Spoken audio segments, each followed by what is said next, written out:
শিশুকে এমন পোশাকে অভ্যস্ত করা যে পোশাক অহংকার প্রকাশ না করে। আবার বলছি, শিশুকে এমন পোশাক পরা শেখাতে হবে যেটা অহংকারের কারণ না হয়।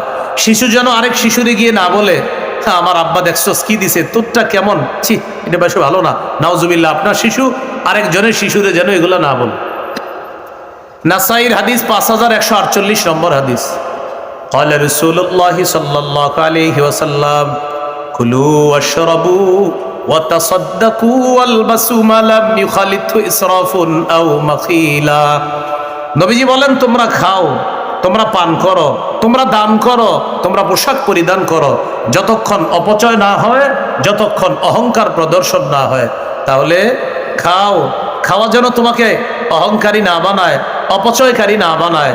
পান করো, পান করা যেন তোমাকে অহংকারী না বানায়, অপচয়কারী না বানায়। দান করো, দান যেন তোমাকে অহংকারী না বানায়।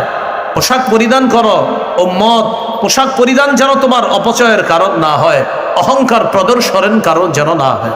আল্লাহ আমাদেরকে শৈশব থেকে শিশুদের ব্যাপারে সচেতনতা অবলম্বন করার তৌফিক দান করেন।